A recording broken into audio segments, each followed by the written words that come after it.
Hi മക്കളെ, നമസ്കാരം. കഴിഞ്ഞ ദിവസത്തെ ക്ലാസ് ഇഷ്ടപ്പെട്ട എല്ലാവർക്കും? ഏത് വാക്കാണ് ആ പാട്ടിൽ ഉണ്ടാകാതിരുന്നതെന്ന് ഓർമ്മയുണ്ട? കിട്ടിയാ?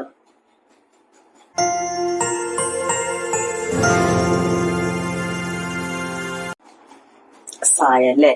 ഓക്കെ. ഇനി ആരാണ് അവിടെ ഒളിഞ്ഞിരുന്ന? പേര് ആരുടെ ഇരുന്ന്? ശരവണൻ, സുബ്രഹ്മണ്യ സ്വാമിയാണ് അല്ലേ? എഴുതാൻ പഠിച്ചല്ല ശരവണന്. നമുക്ക് വിട്ടുപോയ ലെറ്റർ സ.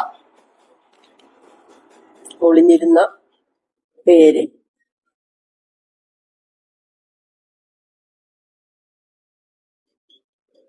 ശരവണൻ, ഗണപതിയുടെ ബ്രദർ.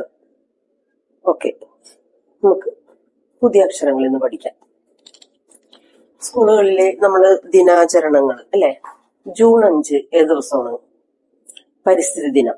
ജൂലൈ 5 ബഷീർ ദിനം. ഓഗസ്റ്റ് 5 പ്രത്യേകിച്ച് ദിനാചരണങ്ങളൊന്നുമില്ലെന്നാണ് ടീച്ചർക്ക് തോന്നുന്നത്. സെപ്റ്റംബർ 5 ഓർമ്മയുണ്ട? അധ്യാപക ദിനം. ആരുടെ ജന്മദിനമാണ്? ഡോക്ടർ എസ് രാധാകൃഷ്ണൻ, ഇന്ത്യയുടെ ആദ്യത്തെ വൈസ് പ്രസിഡന്റും രണ്ടാമത്തെ പ്രസിഡന്റ്, രാഷ്ട്രപതി. അധ്യാപകനായിരുന്നു, മാതൃകാ പുരുഷനായിരുന്നു. അതുകൊണ്ട് തന്നെ ജന്മദിനം അധ്യാപക ദിനമായിട്ട് ആചരിക്കുന്നുണ്ട്. പല പല കാരണങ്ങളുമുണ്ട്. ഇപ്പൊ സാധാരണ സ്കൂളുകളിൽ പല രീതിയിലാണ് ആഘോഷിക്കുന്നത്. കഴിഞ്ഞ വർഷം ടീച്ചറിന്റെ ക്ലാസ്സിൽ എല്ലാവരും അധ്യാപകരായിട്ട് വന്നു. ടീച്ചറിന്റെ കുട്ടികൾ. അപ്പൊ ടീച്ചർ അവരുടെ ഇടയിൽ പോയി കുട്ടിയായിട്ടിരിക്കും. ക്ലാസ് എടുക്കുന്ന കുട്ടികൾ അവിടെ വന്ന് അവരുടേതായ ക്ലാസ്. ചില ആൾക്കാർ പാട്ട്, ചില ആൾക്കാർ ഡ്രോയിങ് വരപ്പിച്ച്. അപ്പൊ മരിയ ജെസ്സിക്ക് വന്നത് ക്ലാസ്സിൽ വന്ന് വിഷ് ചെയ്ത് കഴിഞ്ഞിട്ട് എല്ലാവരോടും കൈ ഇങ്ങനെ വെക്കാൻ പറഞ്ഞു. ഞാനും ഇങ്ങനെ വെച്ച് കൈ. മരിയ ജെസ്സിക്ക് എന്താ ചെയ്തതെന്ന് വെച്ചാല് എല്ലാവരുടെയും കയ്യിൽ നഖം ഉണ്ടാന്ന് ചെക്ക് ചെയ്ത്. സാധാരണ ഞാൻ ചെയ്യുന്ന ഒരു ജോലി, പക്ഷേ ഞാൻ അത്രയും പ്രതീക്ഷിച്ചില്ല. എന്റെ കയ്യിലൊന്നും നഖം ഉണ്ടായിരുന്നു. അത്യാവശ്യം കുറച്ച് അഴുക്കും ഉണ്ടായിരുന്നു. എങ്ങനെ സൂക്ഷിച്ചാലും ചില സമയത്ത് നമ്മുടെ കയ്യിൽ അഴുക്ക് വരും. അങ്ങനെ അന്ന് ഞാൻ പെട്ടു. അപ്പൊ നമുക്ക് നഖം എന്നുള്ളതിന്റെ ഘ എന്ന് പഠിക്കാം. ആ ഒരു സംഭവമൊക്കെ ടീച്ചർക്ക് ഇടക്കിടക്ക് ഓർമ്മ വരും. കുട്ടികളാണെങ്കിലും ടീച്ചർമാർ എന്തൊക്കെയാ ചെയ്യുന്നത് ശ്രദ്ധിക്കുന്നുണ്ട് ക്ലാസ്സിൽ. അതിന്റെ ഒരു പ്രതിഫലനമാണ് മരിയ ജെസ്സിക്ക് കാണിച്ചത്. ഓക്കെ, നമുക്കിന്ന് ഘ എന്നുള്ള അക്ഷരം പഠിക്കാം. ഓക്കെ, നഖം, മുഖം, സുഖം, ദുഃഖം എന്നൊക്കെ ഉള്ളതിന്റെ ഘ ആണ് പഠിക്കാൻ പോകുന്നത് കേട്ടോ. നമ്മൾ വാ പഠിച്ച്.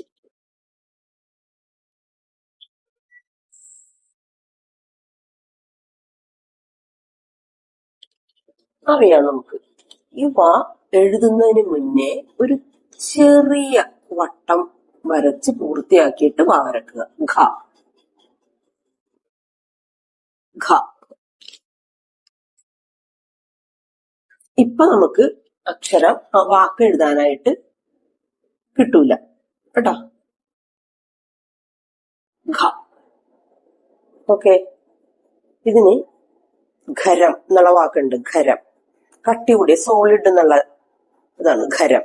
പിന്നെ നഖം, മുഖം, സുഖം, ദുഃഖം എന്നൊക്കെയുള്ള വാക്കുകളാണ്. അപ്പൊ തൽക്കാലം 3 പ്രാവശ്യം എഴുതുക, 3 വരി വിടുക. വാക്കുകൾ നമുക്ക് കിട്ടും. ഓക്കെ, ഇനി അപ്പൊ ഇത് 25ാമത്തെ അക്ഷരമായിട്ട് വരും ഘ. ഓക്കെ, ഘ. ഒന്നുകൂടി പറയുന്നത്, ചെറിയ വട്ടം വാ മതി. ഘ. അടുത്ത അക്ഷരത്തിലേക്ക് പോകാം നമുക്ക്.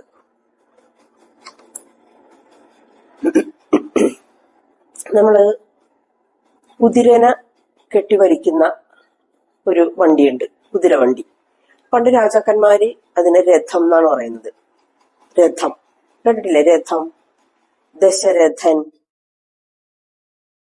ആ ധായാണ് നമ്മൾ പഠിക്കാൻ പോകുന്നത്. കുറച്ച് ഉറപ്പിച്ച് പറയണം. ധ.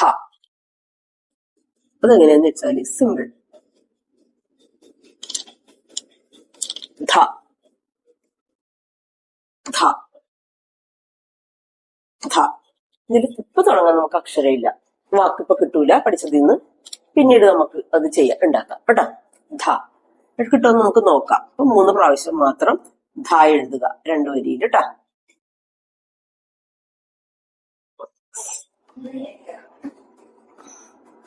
ധ. ഓക്കെ, ഇത്രയും കൂടി ഗ്യാപ്പ് വേണം കേട്ടോ. ധ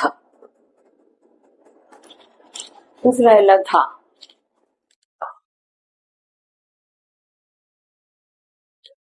അടുത്ത അക്ഷരം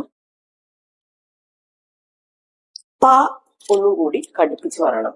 ഭ പ ഭ. പായ്ക്ക് ഒരു ഹാ ശബ്ദം കൊടുക്കുക. ഭ ഭ. അത് ഇതിനോടുകൂടി ചേരുന്ന ഒരു അക്ഷരമാണ്. നമ്മൾ ധ ഇങ്ങനെയല്ല എഴുതിയത്, ഒരു ചെറിയ ഇങ്ങനെ ചെറിയ ഇത് ഈ കൊമ്പിന് പകരം ഇങ്ങനെ, അതായത് പ എഴുതി ഇങ്ങനെ ഭ ഭ ഭ ഭ ഭ. ഫലിതം, ഫലം, ഫണം. നമ്മൾ ഇംഗ്ലീഷ് വേർഡിനെ മലയാളീകരിക്കുമ്പോ ഇതിനെ നമുക്ക് ശബ്ദം മാറ്റി പറയും. ഫ, ഫാൻ. അത് ഇംഗ്ലീഷ് വേർഡ് മലയാളീകരിച്ച് പറയുന്നത്. ഫ എന്ന് സൂചിപ്പിക്കുന്ന ഒരു അക്ഷരം മലയാളത്തിന് കൊടുക്കാൻ ഇല്ല എന്നാണ് ഇപ്പൊ ഉള്ള കണ്ടുപിടുത്തം. അപ്പൊ ഭാവിയിൽ അത് വരാം. ഇപ്പൊ നമ്മള് രൂപ എന്നുള്ളതിനൊരു എംബ്ലം കുറച്ച് നാളായിട്ടുള്ളൂ വന്നിട്ട്. അതുപോലെ ഈ വാക്ക് ഈ അക്ഷരം ഉപയോഗിച്ച് അതിന്റെ ശബ്ദം മാറ്റി fan, fish, fruit, flower. English വേർഡിനെ നമ്മൾ മലയാളീകരിച്ച് പറയേണ്ടി വരുമല്ലേ അർത്ഥമൊക്കെ എഴുതി കൊടുക്കാൻ. അപ്പൊ ഇതിന് ഫ എന്നാണ് ശബ്ദിക്കുന്നത്. അത് ആ ഇംഗ്ലീഷ് വേർഡിന്റെ ഉച്ചാരണത്തില് അക്ഷരം ഇത്. ശരിക്കും പറഞ്ഞാൽ ഇത് ഫ അല്ല, ഫ ഫ ഫ ഫ ഫ ഫ ഫ ഫ ഫ. ഫലം, ഫലിതം, ഫണം, സഫലം, വിഫലം എന്നൊക്കെയുള്ള വാക്കുകൾ ഇതിൽ നിന്ന് കിട്ടും. ഇതാണ്. അപ്പൊ നമ്മുടെ ഇത് 25, 26, 27 3 അക്ഷരങ്ങൾ നമുക്കിന്ന് പഠിക്കാം കേട്ടാ.